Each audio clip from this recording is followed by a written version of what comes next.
Bien, bah, écoutez, ravi de vous retrouver pour une nouvelle session. Ça faisait assez longtemps. Donc, on va être presque une soixantaine de personnes, donc c'est bien, une belle session qui se prépare. Ravi de vous retrouver, oui, parce que j'ai pas mal crapahuté, comme on dit. Je suis allé un peu aux quatre coins de France, de Brest à Besançon, d'Oloron à Bourg-en-Bresse, un peu aux quatre coins de France, à La Réunion, pendant plus de 3 semaines. Euh, voilà, ça démarre vraiment de façon très opérationnelle dans les cabinets maintenant. Hein, on a des associés qui ont compris l'importance du sujet, hein, et qui donc nous ont missionnés pour mettre en place des, euh, des implémentations d'IA très, très très profondes. Donc voilà, c'est cool d'avoir fait ce petit tour de France. Là, je vais me calmer un tout petit peu. Bonjour Frédéric, ravi de te voir aujourd'hui. Je donnerai quelques nouvelles. Tiens, je vais le faire tout de suite puisque tu es là et que d'autres abonnés Xperia sont là aussi. On est en train de travailler très, très dur pour vous amener des tableaux de bord et annuels et périodiques en mode SaaS totalement dynamique, c'est-à-dire que à la fois l'IA mais également Power BI vont complètement s'effacer, ou en tout cas même si ce sont les moteurs de l'outil Pilot Guard, ils seront totalement effacés de la pratique, puisque vous aurez une plateforme en SaaS dynamique qui affichera les tableaux de bord, qui affichera les commentaires, éventuellement qui vous permettra de faire une vidéo. Et donc, vous aurez tout ça qui va arriver dans les jours qui viennent. Donc, on voulait être prêt pour ce moment-là. On travaille très fort sur les API. Malheureusement, on n'est pas autant avancé que je l'espérerais. Je pense qu'il y a un peu de rétention de la part des grands éditeurs, hein, qui ont remis les barbelés depuis quelque temps. Donc, on sent que la pression concurrentielle est remontée très fort depuis le Congrès. Hein, pour ceux qui sont allés à Marseille, on a vraiment l'impression qu'il y a deux générations d'éditeurs aujourd'hui. Les éditeurs, tous les éditeurs dominants des 20 dernières années ou même 30 dernières années, hein, qui sont soit en plateau, soit en phase de redescente, malheureusement pour eux, et les nouveaux éditeurs qui sont 4, 5 peut-être, qui sont des outils collaboratif, full web, qui mêle la pratique et du client et du cabinet sur la même plateforme et qui permettent de faire pas mal de choses et qui souvent intègrent d'ailleurs de l'IA, des fonctionnalités d'IA plus ou moins avancées. Alors, je dirais plutôt pour l'instant encore assez réduites, hein, mais ça montera probablement en puissance. Donc voilà. Donc pour revenir à nos API, c'est pas simple parce que j'allais dire les vieux éditeurs, parce que les nouveaux s'ouvrent très facilement au niveau des API. Hein, on a déjà travaillé sur des gens comme Penny Lane, Unisoft. Là, je crois qu'on est en train de boucler progressivement Time. On ira vers les autres, Income, Full, etc. On a un peu plus de mal avec ACD, Quadra, Agiris, il y a pas d'API. Et puis tous les autres. Donc, en théorie, il y a beaucoup des API qui sont ouvertes. En pratique, ils mettent assez peu de très très bonne volonté pour nous permettre d'aller vite à mettre en place tout ça. Donc, on met le paquet pour. Ça va finir par arriver, mais voilà, progressivement, ça va venir. Donc, tableau de bord annuel, tableau de bord périodique, avec possibilité de créer des budgets dans la partie périodique, et donc de comparer l'année en cours avec le budget prévu, et au mois le mois d'injecter des FEC provisoires pour alimenter tout ça. On a aussi présenté il y a quelques mois au Congrès à Marseille une maquette pour du prédictif. C'est un peu plus complexe parce que là, on peut très bien travailler sur des outils de statistique, hein, de la régression linéaire, pour dire on s'appuie sur N-1 plus sur les premiers mois de l'année. Le problème, c'est que ça ne suffit pas après parce que en fonction des résultats que ça propose au niveau des courbes, je pense que par rapport à votre client, vous avez envie de gérer des hypothèses, de lui proposer des solutions, d'injecter des embauches, des investissements, ou au contraire le repli de charges ou de choses comme ça qui mettent le client en difficulté. Donc effectivement, ce prédictif, si c'est purement un outil statistique, c'est pas inintéressant, mais ça perd, à mon avis, 60-70% de son intérêt. Donc voilà, ça c'est les choses sur lesquelles on travaille. Je pense qu'on sortira rien avant votre retour, on va dire, sur la scène, hein, c'est-à-dire qu'on sortira rien sans que vous, comment dire, que vous rentriez en juillet, voire en septembre, au moment du congrès. Voilà, donc tout ça, ça va arriver, hein. Et puis on réfléchit beaucoup sur un CRM au cœur de l'outil. Cette semaine, on a beaucoup travaillé avec les gens du club à Paris. On a travaillé sur non seulement le prédictif, mais également quelle data vous permettrait de détecter précocement des problématiques chez les clients pour réagir extrêmement vite. Et ça, je pense que c'est très précieux. On va parler de la stratégie tableau de bord périodique vers la fin de cette session. J'ai croisé des cabinets très, très, très intéressants qui ont déjà beaucoup bossé là-dessus et qui font un chiffre d'affaires significatif sur les tableaux de bord, ce qui est quand même plutôt rare, voire très rare. Et donc, je vous redirai un peu la stratégie qu'ils ont employée, les résultats qu'ils atteignent, mais c'est quand même extrêmement intéressant. Voilà, allez, on va attaquer la session. Je vais mettre en partage d'écran ici et on va attaquer. Alors, je vérifie que j'ai pas de message qui pose l'IA dans les cabinets. Bon, je vais être un peu mitigé par rapport à ça. Je vais vous parler de l'accélération exponentielle des annonces et des sorties dans les outils d'IA. Là, ça a bougé très très fort depuis au moins 3 mois, voire depuis 6 mois. Mais là, l'accélération, elle est extraordinaire.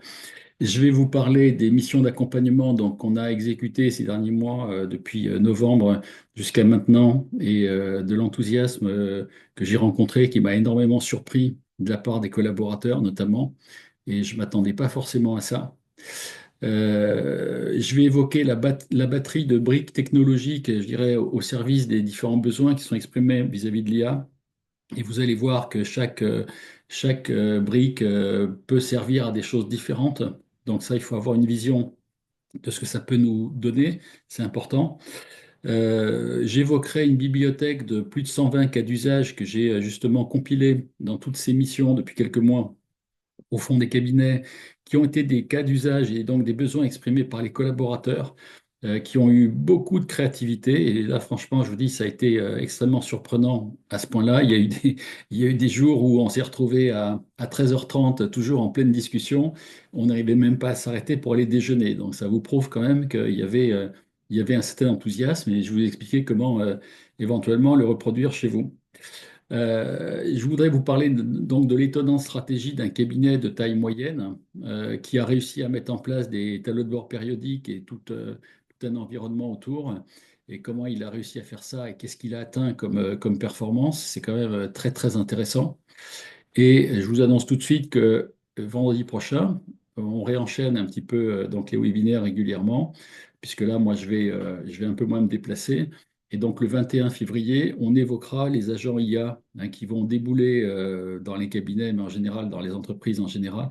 C'est-à-dire que ces agents IA sont des sortes de collaborateurs virtuels capables d'enchaîner des tâches avec beaucoup d'autonomie, qui vont apprendre tout seuls, comme des grands bien sûr que vous contrôlez, mais qui peuvent faire du travail tant qu'on ne les arrête pas, sans qu'on intervienne auprès d'eux pour lancer des choses. Au passage, derrière la stratégie tableau de bord périodique, on a pas mal travaillé aussi au Club RCA cette semaine sur donc la détection d'informations précoces. Ça sera probablement peut-être celle du 28 février, la session du 28 février, sur laquelle je reviendrai là-dessus, parce que c'était extrêmement riche comme possibilité. Et là, tout à coup, là où souvent, quand vous voulez vendre une mission tableau de bord, vous ne savez pas la valoriser ou pas bien, hein, c'est-à-dire qu'on est souvent entre 50 et 100 euros par mois, le prix moyen du tableau de bord vendu à votre client. Là, on pourrait monter à 200, 300, voire jusqu'à 500 euros par mois avec des choses en plus du pur tableau de bord. Je vous en reparlerai peut-être en fin de session ou le 28. Alors c'est parti. Juste au passage, je vous remets une petite slide que j'avais déjà évoquée il y a quelques temps. hein. Tous les gens qui sont là, on les a vus se faire racheter donc, en 2022, 24, etc., par Visma, ou par les actionnaires britanniques de Visma, puisque je crois que c'est le cas de Microsoft. Ils ne sont pas directement rachetés par Visma, mais par le fonds d'investissement britannique qui lui-même détient en partie les capitaux de Visma, qui est une très grosse boîte, hein. C'est un groupe qui fait plus de plusieurs milliards de chiffre d'affaires. Et en 2025, on a eu aussi une première société qui a été rachetée, Volise. Donc là, maintenant, sur le marché, sur les sociétés un peu significatives dans la profession et dans la comptatech, on dirait, à part Agiris, ACD, RCA et peut-être j'en passe, mais il n'y a plus beaucoup d'autres sociétés qui restent encore totalement franco-françaises. Alors si, il y a Time, mais Time, je pense qu'ils ont une stratégie pour du long terme, puisqu'ils sont concurrents assez frontalement avec Penny Lane. Peut-être sur pas tout à fait le même niveau de dossier, mais voilà, ils sont en pleine accélération.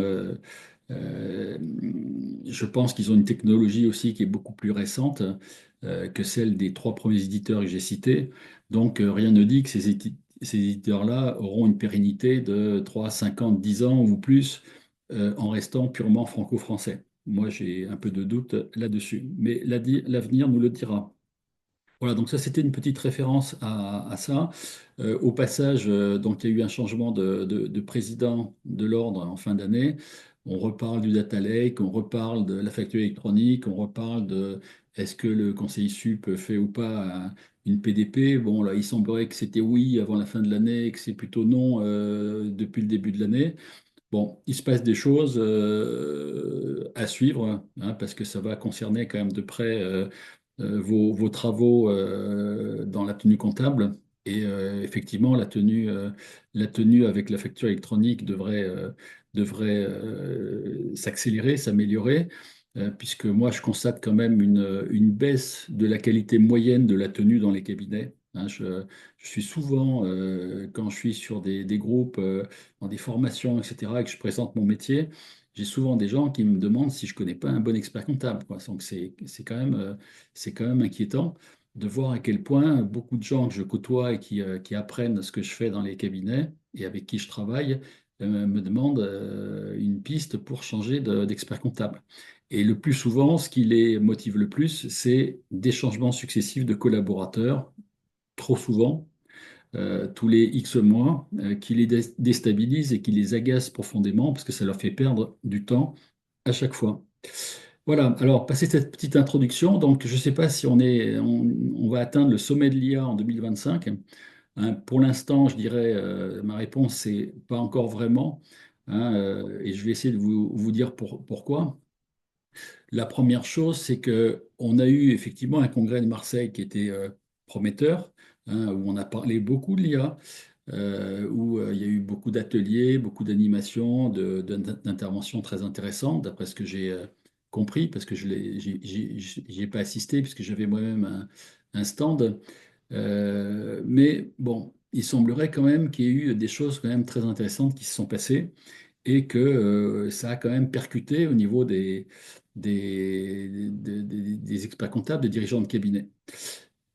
Qu'est-ce qu'on constate quand même sur le terrain maintenant? Parce que je suis quand même beaucoup sur le terrain et beaucoup plus que beaucoup de monde, puisque moi je vois je traverse chaque année, soit dans mes séminaires, soit dans mes webinaires, soit dans mes missions d'intervention, soit dans différentes manifestations de la profession. Je rencontre beaucoup de monde et je me rends compte que en réalité, on n'a pas encore dans plus de 20-30% de cabinets d'actions un peu significatives, et voire on n'a encore rien du tout. Ce qu'on voit par contre quand même assez fréquemment, c'est que les experts comptables ont pris des abonnements payants à titre individuel pour commencer à pratiquer l'outil et voir un peu de quoi ils retournent. Ils s'en servent pas toujours tous bien, hein, et c'est même plutôt parfois le contraire. Et donc, ils ont un avis très mitigé pour redescendre le truc sur les collaborateurs et prendre éventuellement des abonnements plus importants en mode collaboratif, type l'abonnement Team de ChatGPT. Et donc, on n'avance pas encore beaucoup. Donc, ces abonnements Team, c'est souvent limité.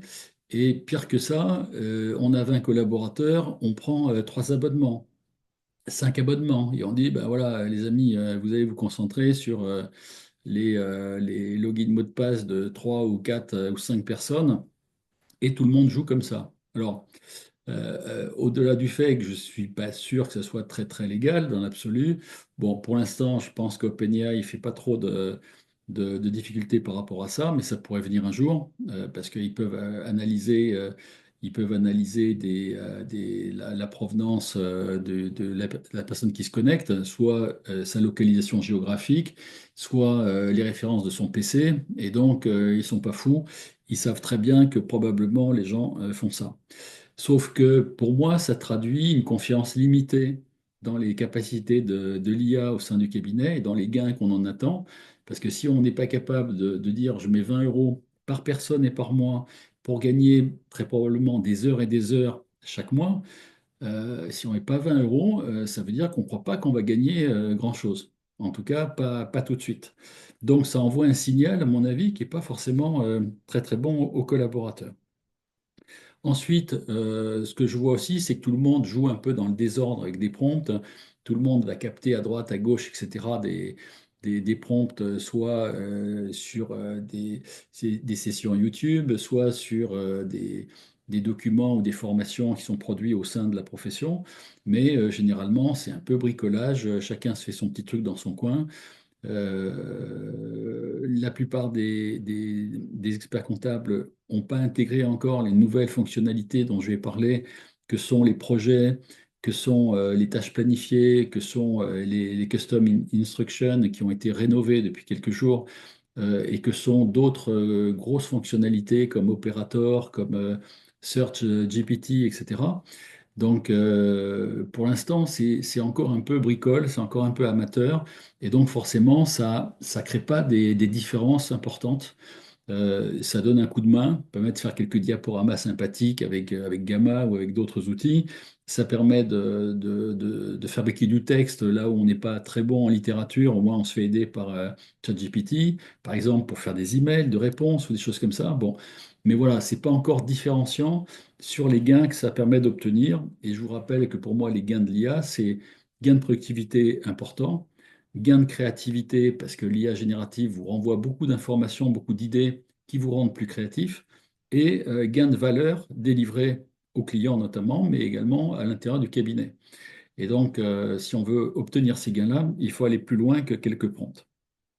Et donc, forcément, ben, si on ne va pas plus loin que ça, on ne peut pas imaginer que les gains globaux dans un cabinet seront à la hauteur des ambitions qu'on pourrait en attendre. Donc le problème aussi, c'est que ça vient, je pense au départ, d'un manque de vision derrière ça, relié à la stratégie et déployé au travers d'une stratégie d'intelligence artificielle au sein du cabinet, donc déployé avec un plan, avec des choses très précises en tête, avec des cas d'usage qu'on veut développer, avec des outils qui sont dédiés, avec des indicateurs, etc. Donc je vais en reparler dans un instant. Là, je pense qu'il y a un travail de professionnalisation de ce déploiement qui aujourd'hui n'est pas encore non plus au summum. Ensuite, bah, je dirais que la lenteur est toujours de rigueur, hein, comme s'il n'y avait pas de danger. Moi, je vous garantis que la vitesse d'évolution des outils, la vitesse de propagation des annonces au niveau de l'IA et tout ça, il y a de grosses annonces toutes les semaines. C'est pas une fois tous les mois ou tous les trimestres, c'est toutes les semaines. Bientôt, on en sera à tous les jours. Donc, c'est une accélération qui est totalement exponentielle. Et je pense que vous avez tout intérêt quand même à pas vous laisser larguer parce que ça va vraiment vite. Et je le vois déjà quand je, encore une fois, dans mes accompagnements, je vois à quel point les dirigeants de cabinet à qui je m'adresse ont un peu de mal à y voir clair dans tout ce qui arrive, parce que bah, forcément, ils ne font pas la veille que nous on fait. Et donc, pour eux, c'est un peu du gloubi-boulga l'histoire, et ils ont du mal à se repérer là-dedans et à savoir par quoi commencer, comment le faire, etc., etc. Donc, on va en reparler un petit peu. Bon, il y a eu, vous l'avez sûrement entendu, il y a eu un sommet de l'IA à Paris, organisé par notre cher président. Bon, au moins, on annonce quelque chose, hein, avec, je crois, 109 milliards à la clé. Bon, sauf que sur les 109 milliards, il y en a 70%, je crois, qui sont amenés par les Émirats arabes unis et le Canada, il me semble. Donc, ça peut poser aussi des problèmes de souveraineté, hein, souveraineté des technologies, mais également des datas. Bon, en tout cas, c'est une promesse. Bon, on va faire semblant d'y croire et puis on verra bien. Espérons que ça débouchera chez nous pour qu'on ne soit pas totalement largué entre les États-Unis et maintenant un nouvel intervenant qui est bien dans la course aujourd'hui, qui est la Chine. Hein. Je vous citerai deux nouveaux éditeurs d'IA, enfin nouveaux, en tout cas qui sont vraiment apparus là depuis ce début d'année et qui challenge vraiment OpenAI. Donc là, il y a quand même des choses qui bougent et on a quand même aussi une boîte française qui va bien en ce moment. Donc ce sommet, pour l'instant, bon, c'est pas encore extraordinaire. Alors au niveau des annonces, là, il y a beaucoup de choses qui sont apparues récemment. Déjà, au niveau de ChatGPT, il y a énormément de choses. Alors, je vous ai mis un lien vers une vidéo YouTube. Hein, vous aurez profit à aller la regarder parce qu'en 30 minutes, elle fait vraiment le tour en détail, vidéo à l'appui, de ce que je vais vous citer. Hein, donc, mais ça, je ne peux pas le faire dans une session, dans un webinaire. Ce n'est pas l'objectif de ces webinaires. Euh, ce qu'on voit arriver déjà, sont ce qu'on appelle des modèles de raisonnement avancés qui décomposent les questions qu'on leur soumet et leur façon de raisonner par étapes pour vous amener une réponse profonde, argumentée, sourcée, avec beaucoup de qualité. Alors, ça répond pas aussi vite, aussi instantanément que souvent les réponses à des questions plus basiques. Par contre, c'est quand même très intéressant au niveau de la réflexion. Si vous posez une question sur de la stratégie, si vous posez une question sur un brainstorming pour créer une nouvelle mission dans le cabinet, voilà, si vous voulez chercher des sujets quand même qui sont un peu costauds, il faut vraiment vous servir de ces modèles de raisonnement. Donc, quand vous ouvrez en haut vers le centre gauche de l'écran, hein, vous avez le nom du modèle qui est affiché, vous avez une petite flèche, vous cliquez dessus, allez chercher O1 ou O3 mini, qui est encore au-dessus de O1, et vous allez voir que les réponses sont quand même assez costauds. Donc souvent, ce qu'on faisait pour avoir des réponses de très bon niveau avec les modèles, la version 4O par exemple, c'est qu'on crée des prompts très très musclés avec beaucoup de contenu, beaucoup de choses à l'intérieur. Ça sera peut-être, je dis bien peut-être, un peu moins nécessaire avec O1, O3 et des concurrents de ChatGPT, parce que ces modèles-là sont des modèles qui sont créés pour tenir des raisonnements sophistiqués, profonds. Et donc, voilà. Je sais que le patron d'OpenAI, Sam Altman, a également déjà annoncé que dans une version, alors je ne sais pas si ce sera la version 5, mais il a expliqué qu'en fonction de la question qui était posée, donc du prompt qui a été soumis à l'IA, ce serait l'IA elle-même qui choisirait quel modèle dans le futur elle va utiliser pour vous répondre. Donc, quelque part, il n'y aura même plus besoin de choisir a priori quel est le modèle dont on veut se servir, mais c'est ChatGPT qui va lui-même vous orienter sur le bon modèle. Hein. Donc ça, c'est quand même une évolution assez majeure qui laisse préluder à des changements profonds de ces outils, avec toujours la même question qui arrive forcément dans nos têtes, c'est si de plus en plus on laisse l'IA également décider de comment elle veut raisonner, avec quels éléments, etc., il va falloir quand même rester là aussi très très critique à la sortie, hein, parce que ben, on va se laisser totalement emmener. Et là, on fait plus rien quand on pose les neurones de côté sur le bureau et on se laisse guider totalement et on reçoit les choses et voilà, on les absorbe. Donc je pense que même si les IA vont vers des choses beaucoup plus automatisé aussi, il faudra toujours garder cette couche humaine, cette supervision par rapport à la restitution de l'IA, quelles que soient les briques technologiques, pour garder toujours ce côté critique, cet œil averti, cet œil de professionnel et une façon raisonnable pour que ça puisse être quand même rester votre avis qui ressort de ce travail-là. Autre chose aussi qui sont sorties, il y a eu beaucoup de fonctionnalités nouvelles, les projets, très intéressants, les tâches planifiées.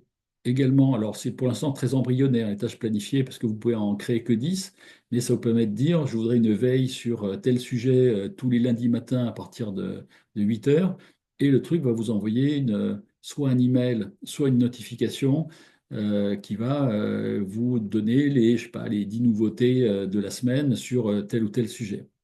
Les projets, c'est différent. Les projets, ça permet de regrouper dans un même endroit dans ChatGPT un sujet donné dans lequel vous mettez des documents, des prompts, un contexte, etc., etc. Donc là où c'est intéressant, c'est que ça vous permet de créer aussi des contextes différents, des sujets différents, éventuellement une mémoire un peu différente et tout ça. Et donc, quand vous allez à l'intérieur d'un projet, toute votre réflexion, les prompts que vous allez mettre, etc., vont se nourrir des documents, des prompts que vous avez déjà posés, des questions que vous avez déjà posées, des réponses que vous avez déjà reçues, et des instructions que vous avez mises spécifiquement dans une thématique particulière.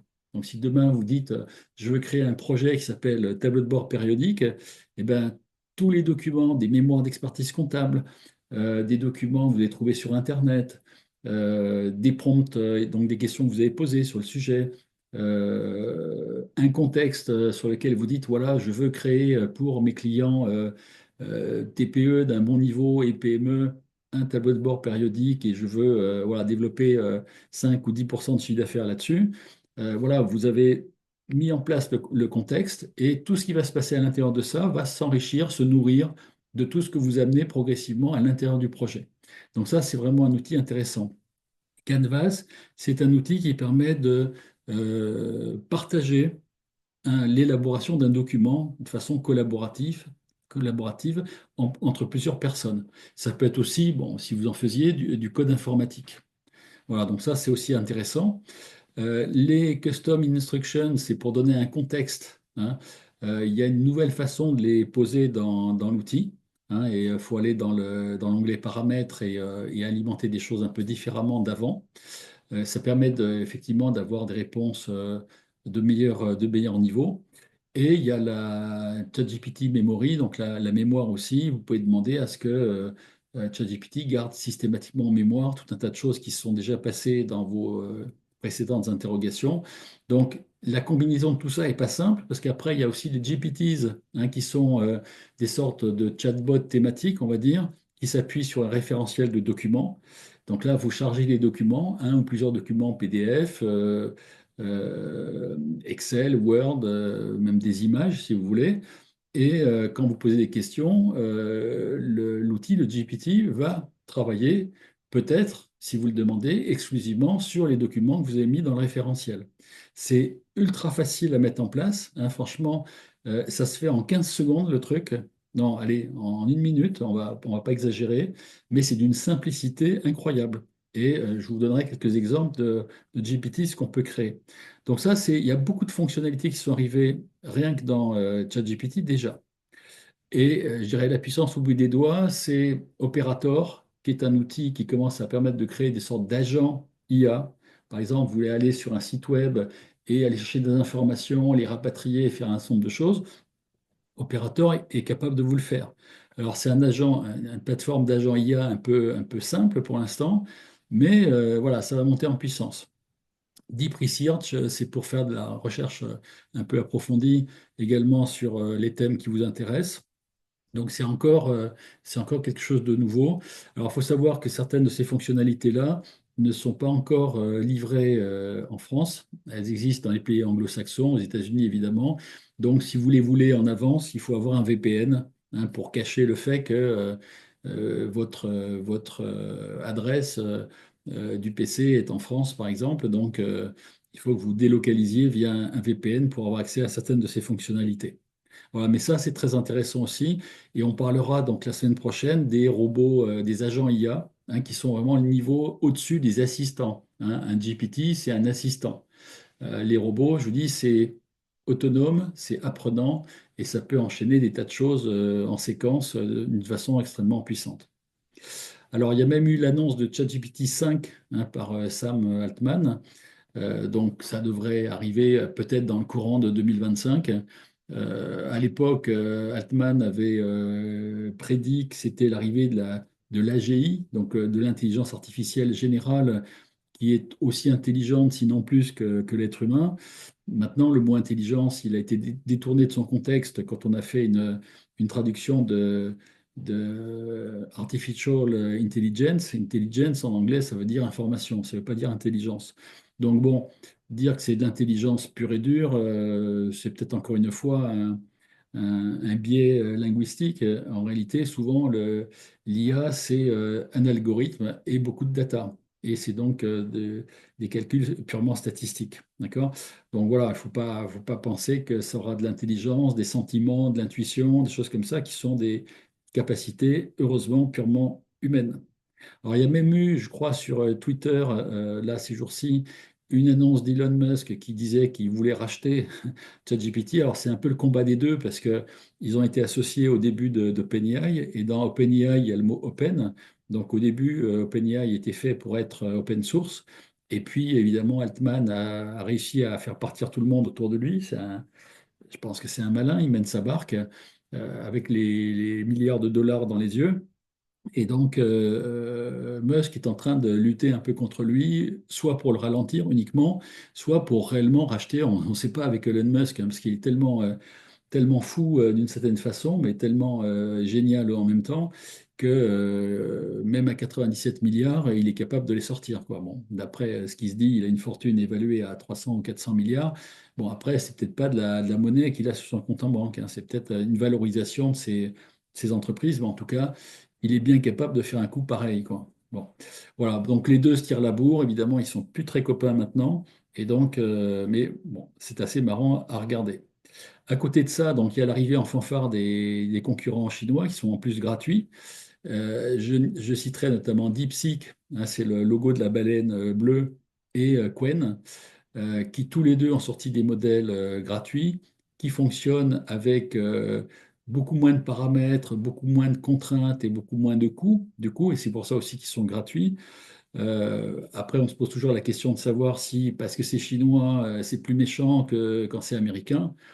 Bon, se faire voler nos données, piller nos données par les Américains ou par les Chinois, je ne sais pas ce qui est le mieux. Très sincèrement, je ne vais pas faire de politique là, mais c'est à peu près pareil à la sortie.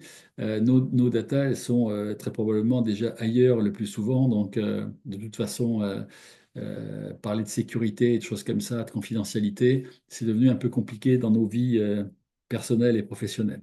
Mais bon, après, voilà, chacun aura sa politique et sa morale personnelle. Et puis, on a quand même le petit Mistral qui se débrouille bien, hein, le chat, comme on dit, qui a de très belles performances aussi, qui a vraiment. Alors, je n'aurai pas le temps de vous faire une démo non plus là-dessus, mais aujourd'hui, c'est peut-être même le modèle gratuit le plus rapide du marché, puisque quand vous posez une question à OpenAI, enfin à ChatGPT, l'outil répond à, je crois, à 170 mots ou tokens, plutôt tokens par seconde. Donc, vous voyez quand même les phrases s'afficher assez vite. Si vous tapez la même question à Mistral, c'est plus 170, c'est 1000 par seconde. Ça veut dire que là, c'est un peu comme le grok avec un Q là, que j'avais montré il y a quelques mois, qui était un outil qui était 25 fois plus rapide que ChatGPT.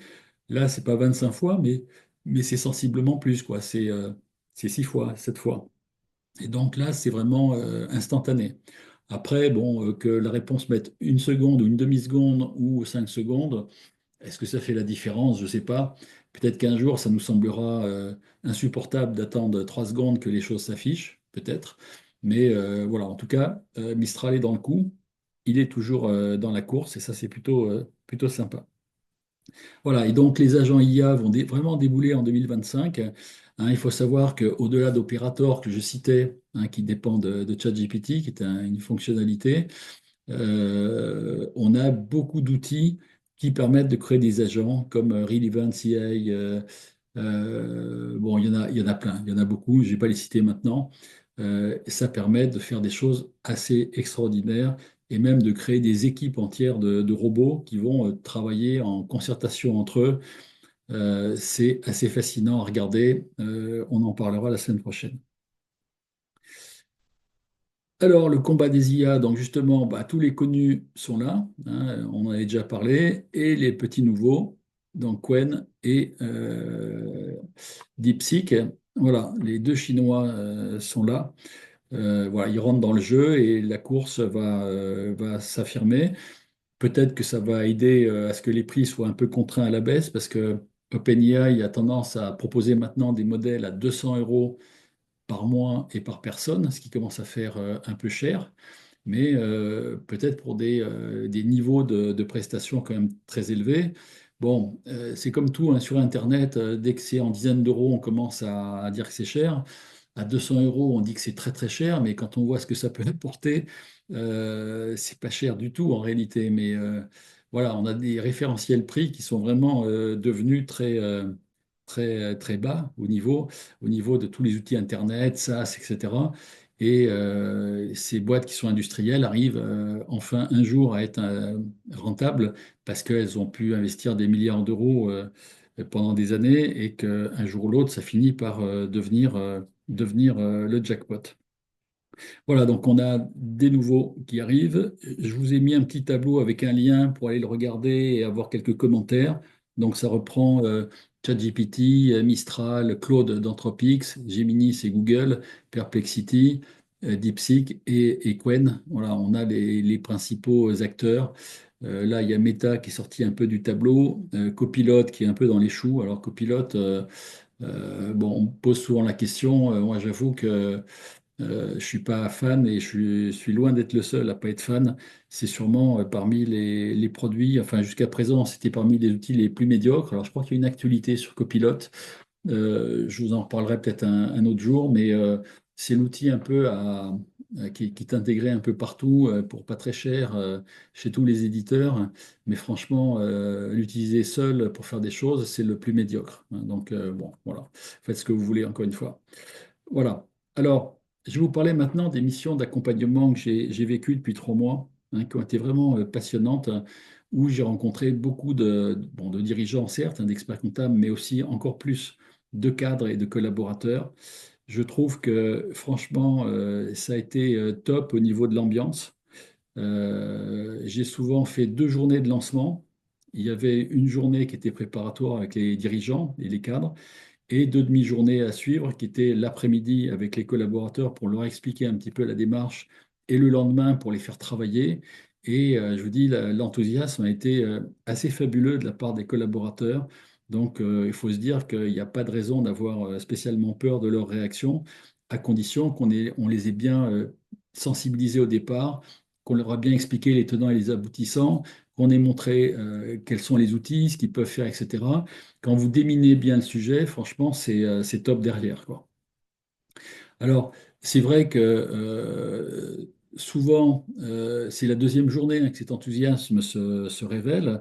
Bon, il faut quand même là, une demi-journée d'explication pour que les collabs infusent un peu ce qui se passe.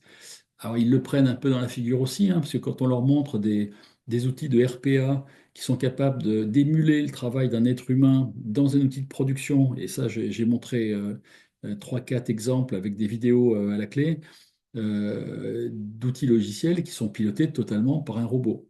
Mais totalement. C'est-à-dire que l'outil logiciel, il ouvre le logiciel, ou un ou plusieurs logiciels, il tape login, mot de passe, il va dans les menus, il sélectionne un onglet, il saisit des datas, voilà, il se balade, il fait tout ce que ferait un être humain de la même façon, mais en 2 fois plus vite et en 3 à 5 fois moins cher. Ça interpelle un peu, d'autant que dans quelques mois ou quelques années, mais même dans quelques mois, ça ne sera pas 3 à 5 fois moins cher, ça sera 10 à 20 fois moins cher. Voilà. Donc effectivement, quand on montre ça aux collaborateurs, on se dit, oula, ils doivent, dans la tête, ils doivent se dire, bon, c'est mon boulot qui fout le camp, là. Mais en même temps, je vous dis, quand on leur montre tout ce qu'ils vont pouvoir faire d'autre, en plus, en mieux, etc., avec des fonctionnalités qu'on leur met à disposition ou qu'on va leur mettre à disposition, tout à coup, ils se rendent compte que ben, il y a un pan de ce qu'ils font aujourd'hui qui va tomber. Ça, c'est clair et net. Et ça, je crois qu'ils le comprennent, voire ils l'acceptent. Et après, ils se disent, bon, ok, maintenant, ok, si tout ça, ça part dans les choux, il faut que je me déplace. Et donc, c'est pour ça que souvent, on fait cette session-là, la première de sensibilisation l'après-midi, d'explication. Et le lendemain, on montre aussi des cas d'usage très concrets. Et ensuite, on part dans une séquence de brainstorming. Et là, je vous dis, ça fuse de partout. Et là, c'est là où vous dites, ils ont mordu au truc, ils ont envie, ils sont motivés, ils arrêtent d'avoir peur bêtement.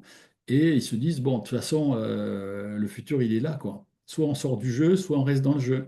Mais pour rester dans le jeu, il faut y aller. Donc ça, ils l'ont très, très bien compris.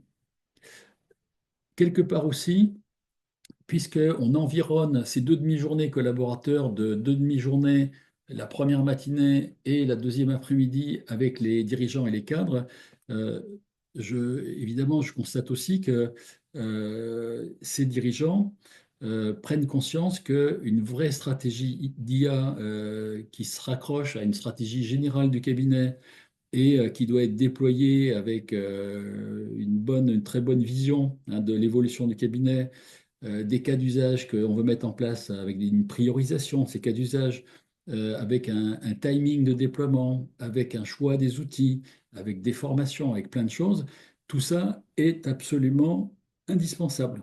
Donc ça, là aussi, ce qui est très intéressant dans les 3 mois que je viens de passer dans les cabinets, c'est que les dirigeants prennent parfaitement conscience que c'est pas juste un petit jouet qu'on met en plus comme ça dans la panoplie du collaborateur, hein. C'est pas un petit outil de scan dans les coins ou c'est pas un petit truc qui gère les notes de frais. C'est un vrai gros outil et c'est même pas un outil, c'est une hotte remplie de technologies différentes, on va les évoquer, qui permettent de faire des choses différentes. Voilà. Et donc, ça veut dire qu'il faut orchestrer tout ça, sachant quand même, vous avez un minimum d'obligations déontologiques qui font que déjà au titre du cabinet, vous voulez assurer la sécurité sur tout ça, mais vous voulez aussi assurer la confidentialité des données qui vont partir là-dedans ou pas partir, ou qui vont être anonymisées. On l'évoquera très rapidement tout à l'heure. Et donc, voilà, tout ça, ça nécessite d'avoir une prise de conscience importante. Autre enthousiasme aussi, et ça je regrette beaucoup que les dirigeants de cabinet n'aient pas assez foncé là-dessus, c'est que tous ceux qui, par exemple, nous on le voit avec notre outil Pilot Guard qui est imparfait, qui a plein de défauts encore, mais qui a aussi des qualités, à chaque fois qu'on se sert de ça pour industrialiser un tableau de bord et le délivrer au client, qui parfois n'en avait pas, qui parfois n'avait pas de commentaires, qui parfois n'avait pas de vidéo, etc., on se rend compte que l'accueil est vraiment très très bon, très très bon. Or, souvent, moi je l'ai constaté depuis un peu plus d'un an, c'est que les cabinets, leurs dirigeants, les experts comptables, ont tendance à vouloir le truc parfait avant de seulement le montrer au client, ou avoir le truc qui fait papa-maman, qui a 18 options et tout ça. C'est pas, enfin en tout cas pour nous, par rapport à Pilot World notamment, c'est pas la stratégie. La stratégie, c'est que vous puissiez déployer un maximum de ce genre d'outils sur un maximum de clients, peut-être 70-80% de vos clients, de façon à ce que vous puissiez après passer à un autre niveau. Et je vous en parlais tout à l'heure, je reviendrai sur la stratégie tableau de bord et au-delà de la stratégie tableau de bord, la stratégie de détection et de vente de services ou de conseils additifs. Donc ça, dites-vous que si les collabs sont très enthousiastes, très motivés, et si les clients reçoivent très bien des nouvelles prestations que vous leur donnez, qu'est-ce que vous attendez? Qu'est-ce que vous attendez? De quoi vous avez encore peur? Sincèrement, hein, il faut vraiment foncer maintenant. Voilà, c'est mon avis. Je le redis une xème fois. Alors, il y a des constats quand même qui sont forts, hein. Si je les affiche, je les avais mis dans mon emailing d'hier, je crois, hein. Donc, après cette phase donc, de sensibilisation et de déminage, hein, je vais appeler ça de déminage, pour déminer les peurs, les fantasmes, etc., bon, des uns ou des autres, mais pas que des collaborateurs, hein, des associés aussi, hein. C'est vrai que les gens se disent, là, il y a des trucs extraordinaires à s'approprier, j'ai appelé ça des super pouvoirs, hein. Mais c'est vrai que les gens, tout de suite, se remettent dans leur poste de travail et se disent, bah, là, je pourrais faire ça comme ça, et puis ça comme ça. Et quand ils voient qu'on peut prendre une image, en faire du texte, la scraper, par exemple une facture, récupérer tout ce qu'il y a à l'intérieur, quand ils voient qu'on peut prendre un tableau Excel et qu'on peut le reformater, bouger les colonnes, les compléter, faire des trucs, quand ils voient qu'on peut prendre un document A4 qui a été scanné avec cinq facturettes dessus et qu'on peut découper en 5 documents pour attacher ça aux pièces, aux écritures comptables. Enfin, ils voient des dizaines de cas d'usage et tout à coup, ça les rend hyper créatifs. Donc ça, c'est extraordinaire. Et là aussi, ils découvrent, parce qu'ils ne l'avaient jamais vu, et d'ailleurs les cadres et les dirigeants aussi, qu'on a les prompts, certes, c'est ce qui est le plus connu aujourd'hui dans la profession, mais on a les GPTs, là, ces assistants thématiques avec du contenu. On a des RAG. Alors les RAG, c'est presque comme des GPTs, sauf que en plus d'avoir des documents, on peut avoir aussi l'accès à des bases de données. L'avantage de la RAG, c'est que ça permet d'avoir des données encore plus à jour, hein, quasiment instantanément à jour, par rapport à un GPT dans lequel on a mis des documents écrits, des documents PDF par exemple, qui eux ben, sont statiques, quoi, bougent pas. Donc avec la RAG, c'est encore le niveau un peu au-dessus du GPT. Il y a les robots Python qui sont capables de scraper. Il y a tout ce qui fait les workflows, donc no-code, RPA, etc. Et donc bientôt, il y a les agents IA. Donc quand on a montré un patchwork de toutes ces technologies aux collaborateurs, bah là, ils ont les yeux écarquillés. Ils se disent, waouh, ce qui est en train d'arriver, c'est quand même géant. Bon, je peux vous dire que les dirigeants aussi sont quand même un peu secoués. Donc les gens sont force de proposition. Il faudra prioriser tout ça, ça c'est une évidence, parce qu'on ne peut pas tout démarrer, on ne peut pas tout faire.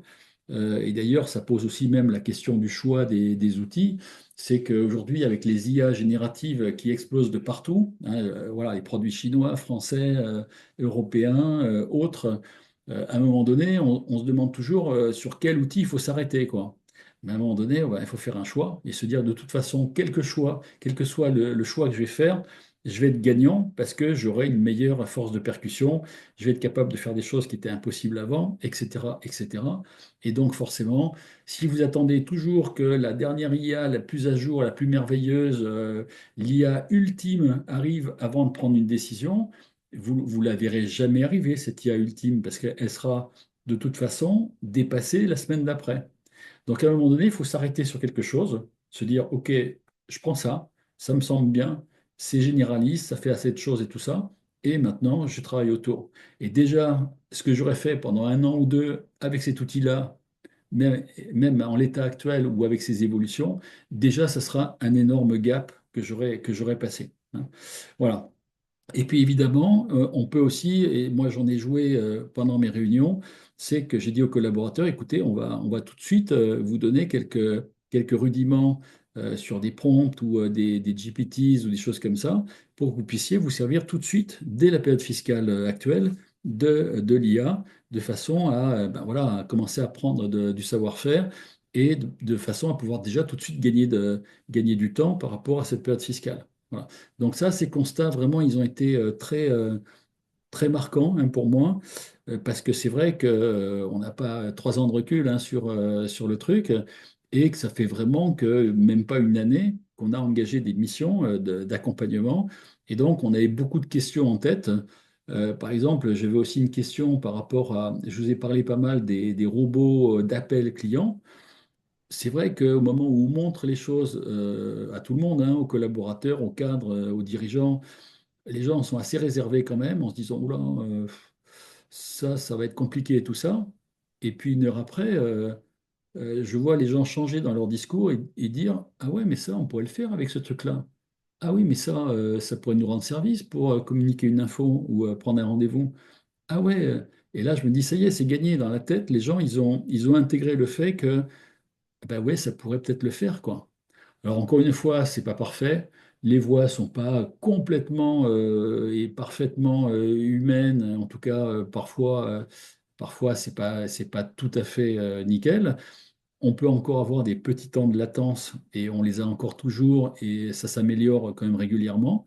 Mais encore une fois, la perfection n'étant pas de ce monde, hein, si on attend la perfection, on peut attendre 10 ans encore et on aura perdu 10 ans.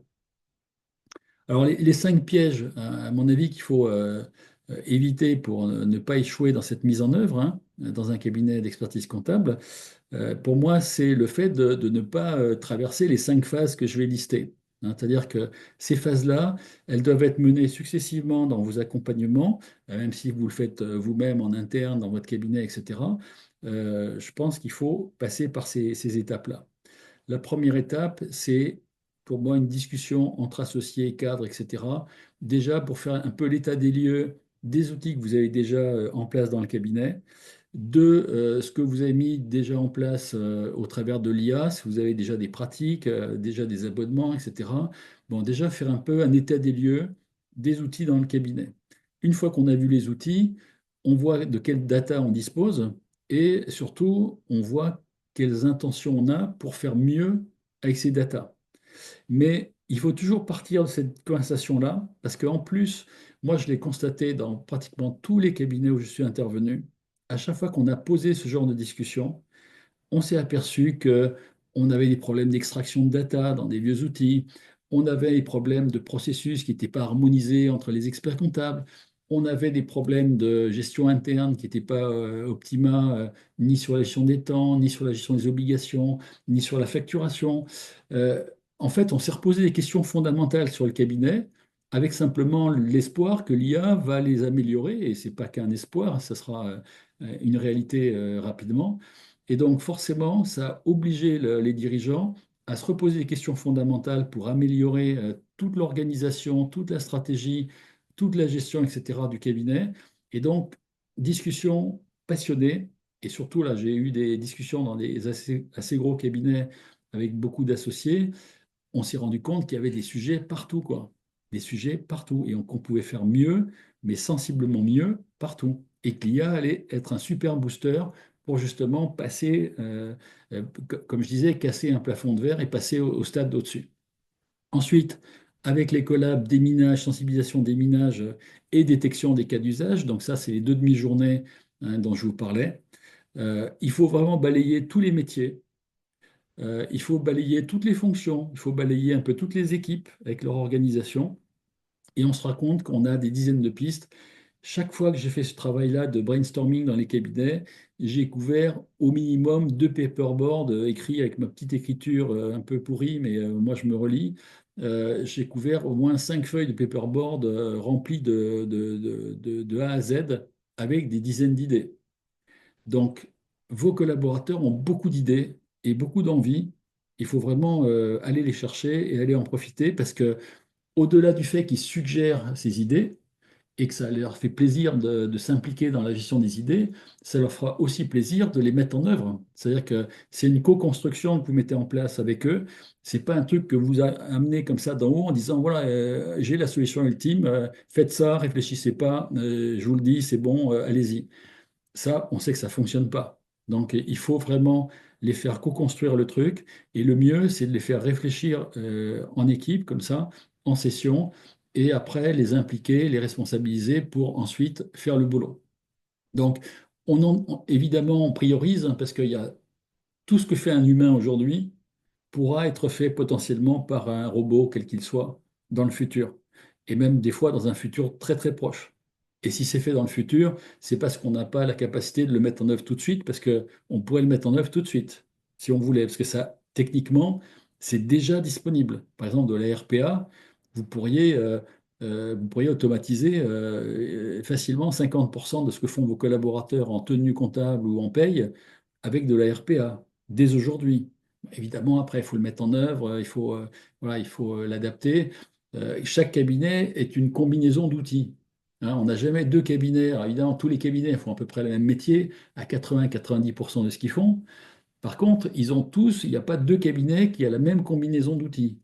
Or, quand on met de la RPA en place, il faut combiner au niveau des robots des discussions entre des outils différents et des datas qui se baladent entre des outils différents. Donc, c'est souvent la combinaison qui rend les choses un peu plus compliquées. Mais voilà, quand on fait cette mise en place ou ce travail de réflexion, on va d'abord prioriser tout ce qui est chronophage, qui est récurrent, qui est chiant, qui est tout ce que vous voulez, qui a vraiment des défauts hein, et qui a un fort retour sur investissement et qui va éviter des problèmes de sécurité, qui va éviter des problèmes de confidentialité, qui va éviter toutes sortes de problèmes. Voilà. Et donc après, on va essayer de mettre en place voilà, des petits gains faciles, comme on dit, des quick wins, hein, et notamment pour la plate fiscale, pour que les gens puissent tout de suite partir à quelque chose qui va leur rendre service immédiatement. Et ça, ils sont très contents de l'avoir.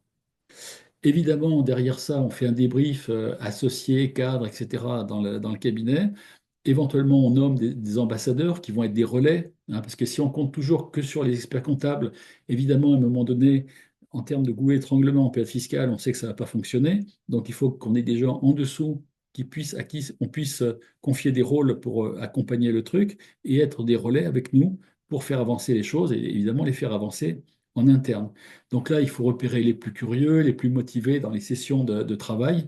Et on se rend compte que, alors parfois, on a eu des surprises. Moi, j'ai vu des collabs qui étaient très importants, on va dire, dans un cabinet, dans certains services, et qui, avec l'IA, ont pas percuté, quoi. Bon, on ne sait pas pourquoi, mais je sais pas, ils ont eu des freins, des fantasmes un peu négatifs, je ne sais quoi. Mais on s'est aperçu que les gens qui étaient peut-être un peu des meneurs dans le cadre traditionnel du cabinet, ben là, tout à coup, ils étaient un peu en retrait. Et c'était d'autres qui étaient moins en évidence jusque-là, qui par contre étaient beaucoup plus motivés, beaucoup plus en pression là-dessus. Donc ça, on ne peut pas le savoir non plus à l'avance. Il faut le vivre. Voilà. Derrière ça, on peut créer des petits groupes de travail. On leur donne la responsabilité du développement d'un prompt ou d'un GPT ou d'autres choses. On les responsabilise là-dessus et on fait en sorte qu'ils amènent une dynamique au sein du cabinet.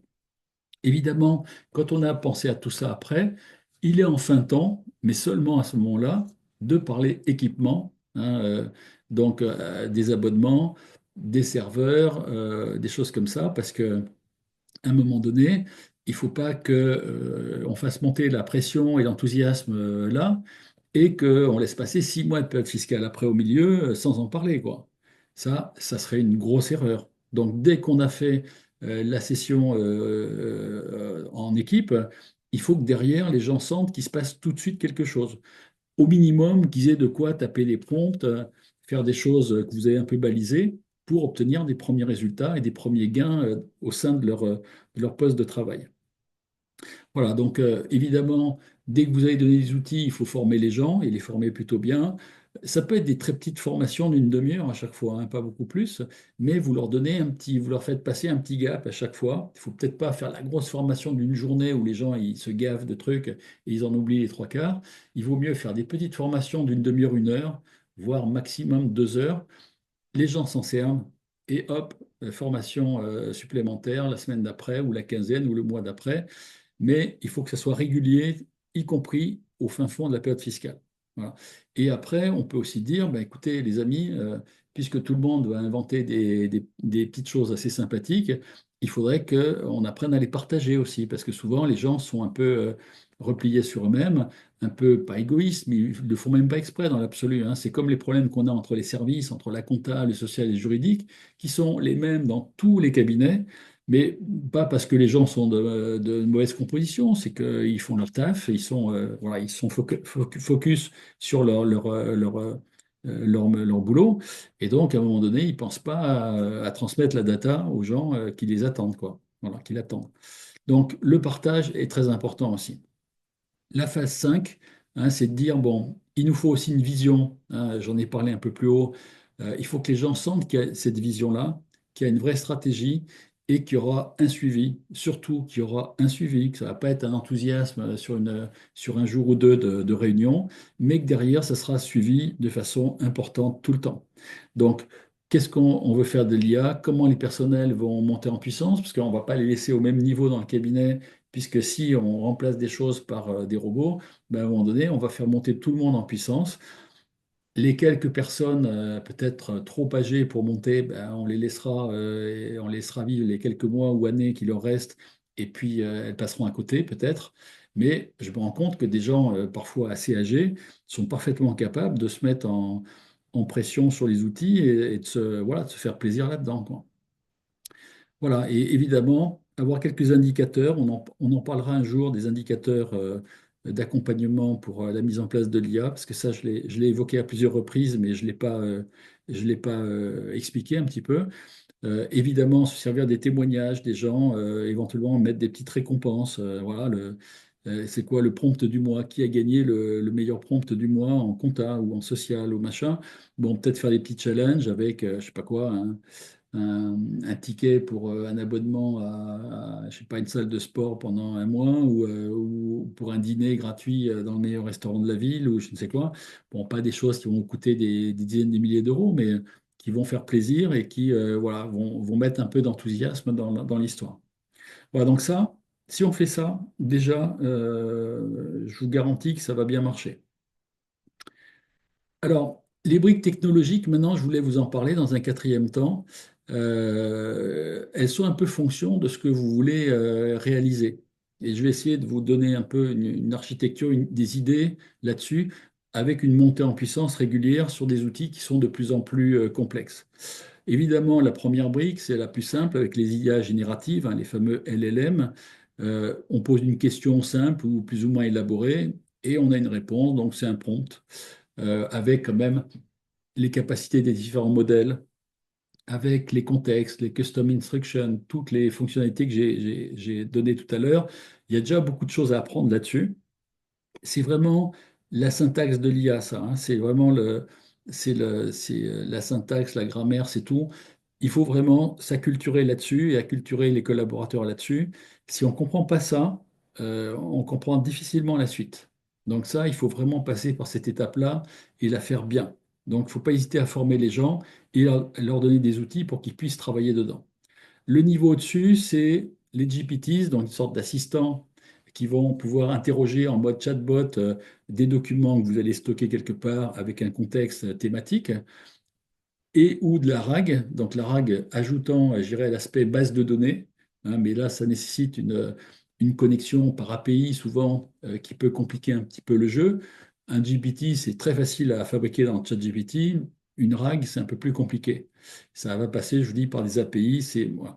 Mais ça peut, par contre, vous donner des cas d'usage très importants. Je vous montrerai quelques exemples à suivre. Il y a tout ce qui est outils et petits codes informatiques en Python, donc qui est le langage de l'IA, qui peut vous permettre de créer des fichiers de scrapping, par exemple, de fichiers ou de data. C'est-à-dire que vous allez sur les sites web automatiquement, vous leur faites taper le login, le mot de passe, peut-être même lire une image pour décoder un CAPTCHA, rentrer sur le site web et se balader comme dans un logiciel pour aller chercher des informations. Ça, c'est des outils développés en code Python voilà, très, très utile pour faire ce genre de choses. Ensuite, on passe à un niveau au-dessus, c'est tout ce qui est création de workflows complets hein, qui peuvent mêler plusieurs outils entre eux et amener la data à se balader entre ces différents outils et interagir éventuellement avec les clients, avec différentes personnes dans le cabinet, etc. Donc, les outils de RPA sont les plus puissants. Les outils de no-code sont un peu moins industriels, mais ça existe aussi. Ça permet de faire des choses quand même assez facilement. Et là, je vous dis, on peut faire des choses quand même assez étonnantes déjà pour aider dans un processus de production ou un processus transversal dans le cabinet. Et puis, encore au-dessus, on a les agents IA, hein, que bon, j'ai définis comme des sortes de collabs virtuels, autonomes et apprenants. Bon, voilà, ça, c'est quand même le niveau qu'on abordera la semaine prochaine. Et vous verrez que c'est quand même impressionnant ce que ça peut faire. Donc, toute cette batterie d'outils, moi, je l'ai évoqué hein, tout au long de mes interventions dans les cabinets que j'ai traversés, ça intéresse énormément les collabs, parce que là, ils découvrent totalement un nouveau monde, et même, je vous dis, les dirigeants le découvrent aussi, et ça donne des perspectives incroyables, quoi. C'est-à-dire que quand les gens ont vécu ces 2 jours avec nous, je ne pense pas qu'ils puissent repartir dans leur tête comme ils étaient avant, quoi. Et là, ils ont compris qu'il s'était passé un truc, là. Et là, ce truc-là, il n'y a pas de retour en arrière. Voilà. Alors, je voulais juste vous remontrer le cahier qui va enfin sortir, parce que là, il a pris beaucoup de retard. Il devait sortir au congrès. On le sort là ce mois de février, donc avec beaucoup de prompts. Donc, c'est fait avec l'Académie des sciences et techniques comptables et financières. Donc, avec Serge Yablonski aux manettes, on va dire.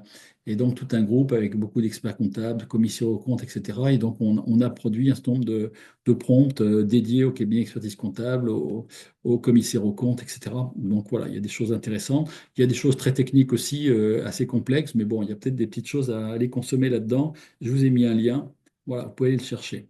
Alors, je voulais simplement vous donner des exemples de GPTs, hein. Bah, ça peut être un GPT métier, hein, fiscal, social, juridique. Ça peut être un GPT sectoriel où on va capter des datas avec de l'information. Ça peut être un GPT interne cabinet avec des procédures internes, des documents qui expliquent la vie. Ça peut aider l'onboarding de collaborateurs, de nouveaux collaborateurs. Des GPTs clients qui pourraient être accessibles depuis le site web, par exemple, du cabinet, ou un blog, ou des choses comme ça, ou une plateforme. Bon, ben ça peut être intéressant pour les clients, pour les prospects, voire pour des candidats dans le futur, hein. Et voilà, ça peut permettre de gagner du temps humain pour que les gens aillent chercher eux-mêmes automatiquement la réponse à des questions qui les motivent à l'instant T. Alors, la RAG, simplement pour que vous compreniez un petit peu l'idée, donc c'est une sorte de combinaison d'outils de recherche d'information et donc d'IA générative, hein, les fameux LLM, hein. Voilà, ça peut récupérer des informations, ça peut générer des réponses. Et comme c'est très actualisé, parce que là, on va taper directement des bases de données vivantes, ça apporte quand même une précision complémentaire et ça permet de faire des choses intéressantes. Alors, je vous donne un exemple de la vie courante, hein. Je ne sais pas, vous demandez à votre IA de vous donner un itinéraire de vacances, etc., avec des préférences, etc., la durée, le prix, votre budget, etc.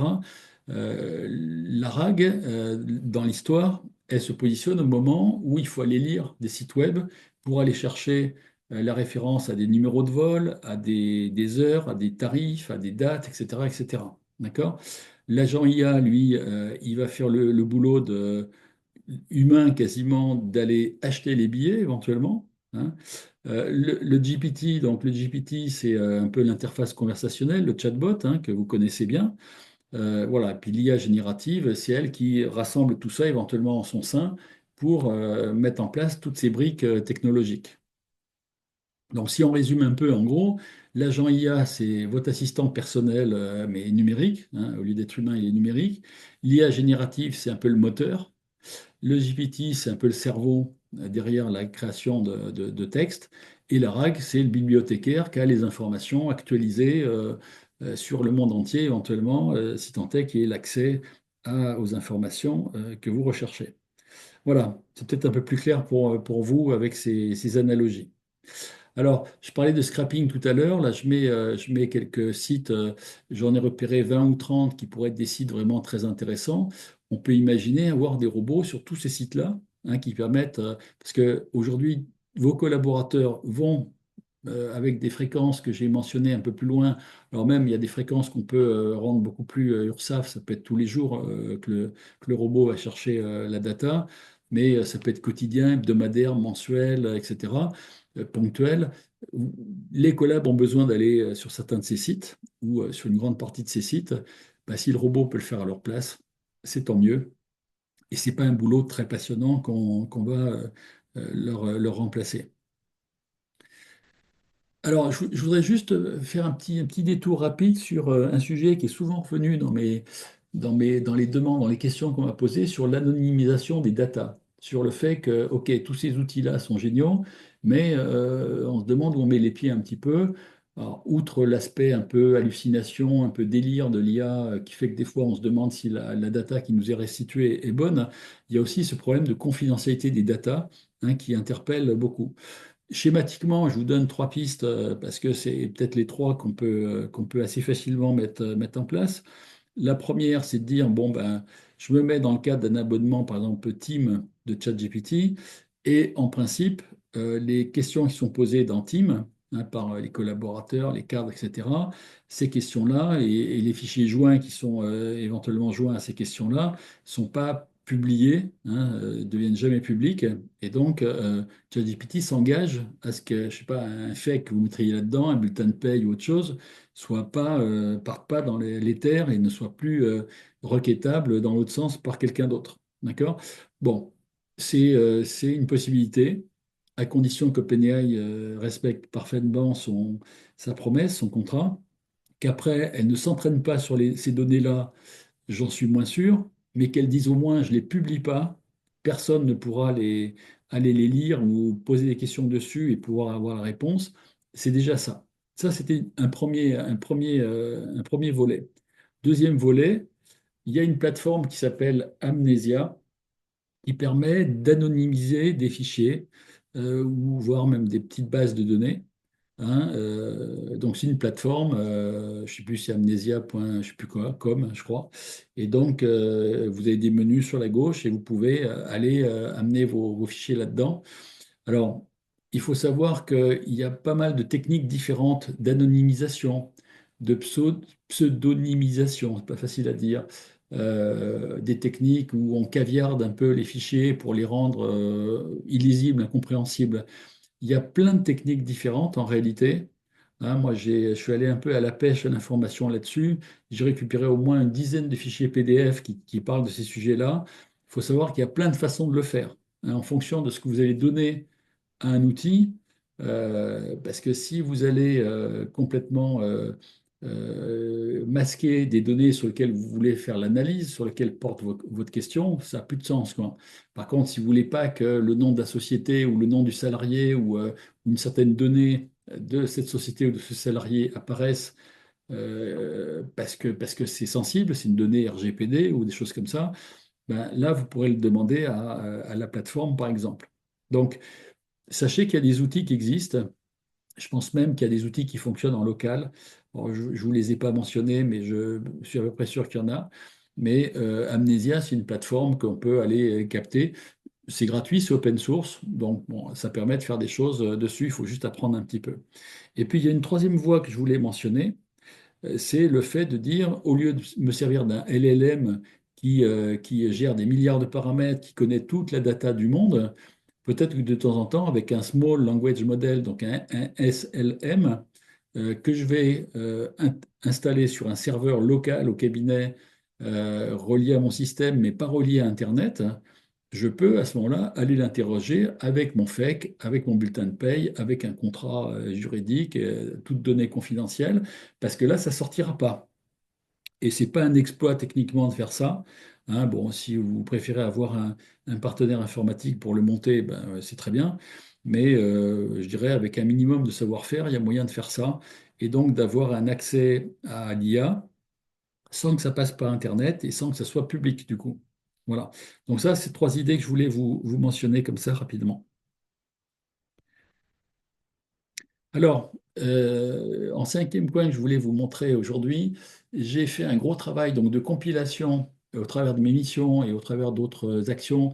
J'ai rassemblé à peu près 120 cas d'usage qui m'ont été exprimés souvent dans les cabinets par les collaborateurs, par des cadres, par les dirigeants eux-mêmes, etc. Et que je suis allé chercher aussi sur d'autres sources ouvertes sur Internet. Et en fait, donc je les ai numérotés, puis après je les ai reclassés par métier, par exemple donc compta, social, juridique, audit, etc., autres fonctions dans l'entreprise que la production. Et donc, je me suis amusé à demander à l'IA de me les scorer par ordre d'importance, hein, d'utilité. Et en face de ça, j'ai également demandé à l'IA de me dire quel type de briques technologiques peuvent répondre à mon cas d'usage. Donc là, il me dit, ben voilà, lecture automatique de facture, score 10, de la RPA ou de l'OCR. Extraction de relevés bancaires, à peu près pareil, et ainsi de suite. Donc ça, c'est intéressant parce que ce genre de tableau-là qu'on va offrir aux gens qui sont dans nos abonnements, ça va vous permettre aussi d'avoir une vision très large des capacités de l'IA, mais très large, mais surtout très concrète et très dédiée au cabinet, hein, parce que c'est ça qui m'intéresse, c'est de vous fournir des informations exploitables pour un cabinet d'expertise comptable et d'audit. Et donc, voilà, je ne vais pas vous donner des prompts marketing qu'on voit partout sur YouTube ou sur LinkedIn. Ça n'a pas d'intérêt. Vous en trouvez, vous n'avez pas besoin de moi pour le faire. Par contre, faire des choses un peu plus thématiques sur votre métier et surtout qui sont issues de nos conversations avec vos collaborateurs en général ou des collaborateurs qui seront un peu les mêmes que les vôtres, qui auront les mêmes besoins, ça a du sens. Voilà. Donc là, ce genre de bibliothèque, on va l'étoffer en permanence et progressivement, on va en créer d'autres avec des GPTs, on va en créer d'autres avec des prompts, avec des GPTs, On va en créer d'autres avec des robots de scrapping. On va en créer d'autres avec des agents IA, le moment venu, ou des workflows. La RPA, je vous l'ai déjà dit, on va coopérer avec Factory 456 pour créer des outils de RPA qui seraient à la portée de petits moyens cabinets, hein, parce qu'aujourd'hui, les outils de RPA avec des outils leaders comme UiPath, c'est quand même sont des outils qui coûtent des dizaines de milliers d'euros, hein, pour à la fois en termes de licence plus d'accompagnement. Moi, je voudrais que ça devienne, je dirais, un petit peu standardisé et donc à la portée de tous les cabinets, y compris les plus petits. Donc, ça coûte éventuellement quelques centaines d'euros de mettre en place un outil, ce qui serait tout à fait acceptable pour tout le monde. Voilà, donc ça, c'est un travail qu'on a largement commencé et qu'on va évidemment continuer. Alors, je voudrais vous parler en sixième point et en dernier point d'une stratégie tableau de bord. Je regarde juste l'heure en passant. Voilà, il me reste 10 minutes maximum. Euh, je voudrais vous partager une expérience que j'ai traversée cette semaine dans un cabinet de taille moyenne. Euh, donc, c'est un cabinet de 30 collaborateurs qui est basé en métropole, je dirais dans une petite ville, je ne sais pas si on peut dire petite ville ou ville moyenne, mais en tout cas, ce n'est pas une grande métropole régionale. C'est une ville connue, mais une assez petite ville quand même. Ils sont 30 au cabinet. Ils ont des assistants de tenue et de TVA en Afrique du Nord qui font du travail de tenue et de TVA un peu élémentaire, je pense, ce qui décharge quand même le cabinet pour aller vers de la révision, la supervision, etc., le bilan, et puis évidemment tout le conseil annexe qu'on peut imaginer. Donc ça, bon, ils ne sont pas les seuls à faire ça, hein. Il y en a beaucoup qui ont des équipes comme ça à Madagascar, à Maurice, dans d'autres, en Roumanie, etc., dans d'autres pays. Mais ce que j'ai trouvé intéressant, c'est quand même les résultats, parce que dire, voilà, ouais, on a des équipes là-bas, on exerce des tenues, bon, parfait, mais ça donne quoi en termes de performance? Et là, les performances, elles étaient vraiment très, très bonnes, je dirais presque excellentes. Voilà, je ne vous donne pas le nom du cabinet, mais je vous donne les résultats de façon anonyme. Première chose, on est quand même sur du 120K euros de chiffre d'affaires par collab, ce qui est quand même plutôt un taux très parisien qu'un taux de petite ville, sachant que dans ma division, je compte quand même les gens qui sont en Tunisie, hein. Je les intègre dans mon ratio. D'accord? Donc 120K euros par collaborateur, c'est un très beau résultat. Le deuxième très beau résultat, c'est que le panier moyen d'honoraires par dossier, tout dossier confondu, c'est 4 500 euros. 4 500 euros, c'est mieux que 2 500. Et encore, la moyenne nationale, elle est tombée en dessous de 2 500 euros. On est entre 2 000 et 2 500 euros aujourd'hui, on va dire, tout cabinet confondu et toute typologie de clientèle confondue, hein. Alors, je parle de cabinets qui ont de la tenue, hein, pas de cabinets qui sont des cabinets pure révision conseil. Voilà. Donc là, c'est quand même presque le double, hein. Au mois de janvier, je suis allé dans ce cabinet à La Réunion, qui est l'un des leaders du marché, on va dire, à La Réunion. Ils sont même à 4000, 4007 ou 4008. Bon, ils ont des beaux dossiers, mais voilà, ils ont aussi une belle organisation. Ils commencent aussi à mettre en place des tableaux de bord. Bon, donc ça veut dire qu'à un moment donné, vous aurez un panier moyen qui va augmenter. Rappelez-vous que je vous avais parlé, pour certains d'entre vous qui étaient présents, du congrès annuel aux États-Unis des DCPA, donc les CPA, les experts comptables américains digitalisés. Et donc, ces experts comptables digitalisés, qui sont des fans d'IA aujourd'hui, ils envisagent même que le dossier moyen dépassera les 100 000 dollars annuels récurrents. On est loin de ça, hein, pour l'instant, très loin. On est 20 fois moins gros que ça. Mais si demain vous prenez une grande partie de l'administratif du client, si demain vous prenez beaucoup plus de conseils en fiscal, en pilotage de gestion, etc., si demain vous mettez des services accessoires plus ou moins rémunérés au niveau de la banque, au niveau des assurances, au niveau de tout un tas de choses, de la gestion de patrimoine, etc., vous allez voir que les honoraires vont augmenter en moyenne et qu'il y a tout un pan de votre activité qui va totalement disparaître et il disparaîtra encore plus vite lors de l'arrivée de la facture électronique. Beaucoup de dossiers dans ce cabinet sont équipés d'un tableau de bord annuel.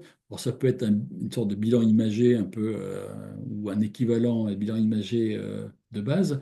Ça peut être un vrai petit tableau de bord annuel plus ou moins automatisé, hein. Mais en tout cas, on est sur une très forte proportion de dossiers qui sont équipés de ce tableau de bord annuel. Et surtout, sur 900 dossiers dans le cabinet, c'est près de 150 tableaux de bord périodiques, avec pas toujours 100% des cas, mais avec souvent des rendez-vous qui vont être peut-être des rendez-vous trimestriels. Alors mensuels, non, ça n'a peut-être pas de pertinence, mais des tableaux de bord, des rendez-vous trimestriels avec discussion entre l'expert comptable ou un cadre du cabinet et le client, ça oui. Donc, 150 sur 900, sachant que sur 900 dossiers, en général, on a bien 150 SCI, LMNP, machin, si c'est pas 200. Donc ça fait 150 sur 700, quoi, ou 750. Ça fait 1 sur 5. 1 sur 5 quand même qui a les tableaux de bord, ça fait 20%. 20% pour les tableaux de bord périodiques qui sont des tableaux de bord musclés, hein, puisque ce sont les tableaux de bord qui ont été standardisés, donc il y a quelques modèles seulement, mais par contre, ils ont été un peu personnalisés client par client et surtout, ils sont produits de façon mécanisée avec de la BI, hein, un peu comme on fait nous dans Pilot Guard avec un petit moteur d'IA, de RPA, de no-code, etc. Ben là, c'est pareil, ils ont des outils quand même très très puissants là-dessus. Le prix mensuel de la prestation, entre 150 et 250 euros par mois. C'est déjà une très bonne moyenne, hein. Moi, je vois que les cabinets que j'ai traversés qui font peu de tableaux de bord et qui les vendent plutôt pas cher, on est à entre 50 et 100 euros. Et même des fois, plus souvent près de 50 que 200. Donc là, quand on est déjà à presque 200 de moyenne, on n'est pas encore aussi cher qu'un DAF externalisé qui ne fait que ça sur des clients et qui donc fait un travail tous les mois pour les clients. Et là, on est entre 200 et 500, donc on monte encore d'un cran, hein, mais c'est déjà quand même très très bien. Au passage, ce chiffre d'affaires des tableaux de bord, ça représente quand même 5% du chiffre d'affaires global. Donc, sur un cabinet là, qui fait peut-être 4 millions d'euros, ou peut-être un peu plus de 4 millions, ça veut dire que ça fait du 200 000 euros, bon poids. 200 000 euros de tableau de bord, rien que ça.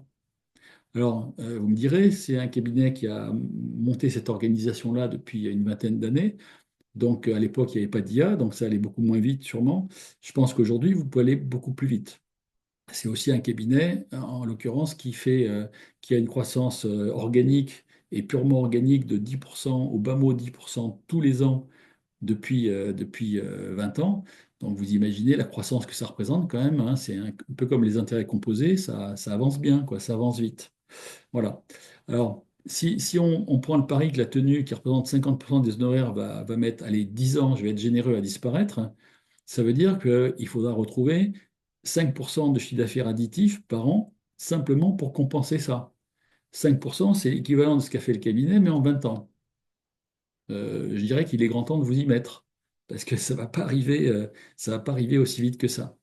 Voilà, donc je pense que c'est important de se dire ça, hein, sachant que moi, ça fait un petit moment que je pense que la bonne stratégie, c'est pour faire monter en puissance les cabinets justement vers ces tableaux de bord et du conseil additif, c'est un, dégager du temps à tout le monde, c'est-à-dire que l'IA va me permettre de gagner du temps, ça c'est un prérequis. Si je ne l'ai pas, je suis mort. Deux, j'offre un tableau de bord annuel, je l'offre. S'il est à quasiment zéro temps passé, comme on le fait avec Pilot Guard, ça vaut le coup, hein. Là, allez, vous passez 3 minutes, 5 minutes pour changer deux commentaires et rajouter une ligne, hein, c'est tout. Trois, offrir le tableau de bord périodique en test au début, pendant 1 à 3 mois, faire un rendez-vous à valeur ajoutée, montrer au client que vous pouvez l'aider dans l'interprétation, vous pouvez détecter des choses sur 3 mois, il n'y a aucun problème, il y a des choses qui vont peut-être se décanter parce que vous êtes là, et c'est pas un truc qu'on envoie, hein. C'est un truc qu'on amène et qu'on commente. Voilà. Et je pense que potentiellement, on peut monter, bon, même si pas à 500 euros, mais on peut monter à 200 euros par mois assez facilement. Je pense que c'est intéressant de l'offrir au début. Ensuite, effectivement, on peut valoriser la prestation avec de la détection précoce de problèmes ou d'opportunités. Ça, je vous dis, on a travaillé beaucoup avec les gens du club cette semaine sur le sujet. Ça a démarré doucement, Et puis après, tout à coup, les idées ont un peu fusé, quoi. Et on s'est aperçu qu'il y avait plein de data que vous aviez sous les mains, dont vous ne faisiez rien aujourd'hui, et qui pouvaient permettre de détecter qui sur les chiffres d'affaires, qui sur la marge, qui sur la trésorerie, qui sur autre chose, vous permettait de détecter automatiquement des cas qui pouvaient devenir problématiques pour un client ou qui seraient des pertes de chance ou des pertes d'opportunités. Et donc, si vraiment vous dégagez du temps, que vous mettez une logique en place de tableau de bord régulier, périodique, et qu'en plus, peut-être, on ira aussi vers du prédictif, là, ça y est, vous ouvrez la porte vers de la prestation additive, vers du conseil, vers des services, etc. Mais tant que vous n'avez pas gagné du temps, un, deux, mis en place des tableaux de bord annuels, et trois, évolué vers des tableaux de bord périodiques et de la détection de data problématiques ou de data liées à des opportunités, tout ce que vous direz, que vous ferez ou pas sur le conseil et tout ça n'existera jamais. Et c'est ce qui se passe depuis 30 ans dans la profession. Moi, je vois la profession depuis 30 ans. Depuis 30 ans, le chiffre d'affaires exceptionnel, services, conseils, prestations ponctuelles, c'est du 5 à 10% maximum. Mais c'est souvent de la prestation qui est demandée par le client, voilà, ou par le banquier. Recevoir le client plus souvent, évidemment, plus vous le voyez, plus vous avez l'occasion de faire des choses avec lui. Donc si c'est qu'une fois par an, ben, c'est mort. Si c'est pas du tout, c'est mort. Donc là encore, dégager du temps, c'est une condition sine qua non. Après, il faut aussi apprendre à redescendre peut-être le rendez-vous et même la prestation de tableau de bord à des gens en dessous. Il ne faut pas que ça soit toujours sur l'épaule, le singe soit toujours sur l'épaule de l'expert comptable. Il faut que ça redescende sur les gens qui sont en dessous. Voilà. Évidemment, on peut aller vers ça derrière, hein, parce que ça va s'ouvrir dans les discussions et tout ça. Chaque fois qu'on veut vendre un truc à un client qui est froid, par un emailing ou par un mailing papier ou quoi, et vous tombez sur un client qui n'est pas dans la logique et qui n'a pas été chauffé, entre guillemets, par cette logique régulière, ben, vous allez vous casser le nez, quoi. Ça ne va pas fonctionner. Et trop souvent, les cabinets ont tenté des opérations en one shot sur des clients froids. Ah ben, même si ce sont des clients, s'ils sont froids, ils sont froids, hein. Et donc, s'ils n'ont pas envie, s'ils n'ont pas compris ce que ça allait leur apporter, ils n'ont pas compris. Et donc, ils n'achèteront pas. Voilà. Donc là, c'est vraiment une démarche profonde. C'est une démarche qui prend quand même quelques mois, voire quelques années. Mais encore une fois, je vous le dis, commencez là maintenant, parce que ce n'est pas au dernier moment quand le chiffre d'affaires va s'effondrer. Si jamais il s'effondre, hein, ce n'est pas sûr non plus. Mais s'il tombe de 5-10% par an sur la tenue, récupérer 5 ou 10% comme ça d'un coup, ça va être compliqué, hein. Donc autant l'avoir préparé le plus vite possible. Évidemment, là, vous devenez, quand vous faites de la détection précoce de problèmes ou d'opportunités pour le client, vous devenez incontournable. Incontournable. Voilà, donc ça c'était ma stratégie que j'ai rappelée, j'en avais un petit peu parlé déjà, mais je voulais la rappeler, parce que là vraiment j'ai eu l'illustration cette semaine exactement de tout ce que je dis depuis quelques semaines ou quelques mois dans certains de mes webinaires. Et là j'ai vraiment le truc, ça m'a fait plaisir de le voir, parce que d'abord c'est rare, et ensuite ça montrait que ça marchait parfaitement, quoi. Voilà, donc la prochaine session, c'est donc vendredi prochain, à la même heure, hein. On va parler des agents IA. Je vais essayer de vous illustrer ça et de voir comment ça pourrait se prêter à notre monde d'expertise comptable et de commissariat aux comptes. Vous allez voir que c'est assez impressionnant. Pour l'instant, il y a pas mal d'outils qui commencent à arriver, qui ne sont pas encore matures, à mon avis, qui ne sont pas encore costauds, industriels, mais je pense que ça ne va pas mettre des années à s'industrialiser, ces outils-là. Et à un moment donné, dites-vous qu'un jour ou l'autre, vous aurez une batterie de collaborateurs virtuels qui vont venir en appui dans votre cabinet. Encore faut-il que vous maîtrisiez au minimum l'IA, que vous ayez préparé les gens du cabinet avec cette évolution dans l'IA et que voilà, la technologie ne vous fasse pas peur non plus. Mais il est sûr et certain que ces agents IA, ces collabs virtuels vont vraiment rentrer de plus en plus et même des équipes d'agents virtuels vont rentrer en force dans les cabinets d'ici quelques mois ou quelques années. Je pense que dans certains cabinets, c'est déjà le cas. Mais évidemment, ils ne s'en vantent pas parce que c'est un atout concurrentiel. Et puis même vis-à-vis de leurs clients, peut-être qu'ils n'ont pas envie que ça se dise. Donc voilà, pour l'instant, c'est comme ça. Voilà. Je voulais simplement savoir si vous aviez des questions par rapport à tout ce que j'ai dit, parce que je ne vous ai pas fait beaucoup intervenir. N'hésitez pas à vous servir du chat qui est en bas de votre écran. Hein, si vous avez des questions, si vous avez des sujets sur lesquels que j'ai abordés, sur lesquels il vous manque des précisions, n'hésitez pas. Je peux encore passer quelques minutes avec vous. Voilà, il est 14 heures, je pense. Donc voilà, 14h02. Donc, n'hésitez pas, allez-y. S'il n'y en a pas, je vais vous quitter en vous souhaitant un excellent week-end. Je crois qu'on nous promet du soleil pour ce week-end, donc on va en profiter un peu après tout ce temps de pluie. Voilà, Patricia, merci, totalement conquise. Je suis très agréable de partager vos propos. Seule particularité, je suis un cabinet composé d'un seul expert comptable. Bah, c'est pas grave, Patricia, un seul expert comptable. Pouvez avoir peut-être 4, 6, 8, 10, jusqu'à des fois 15 collaborateurs. Ben, vous savez, souvent les gros cabinets, et notamment certains que j'ai traversés récemment, c'est une addition de un expert comptable avec une équipe en dessous, hein. C'est pareil, hein.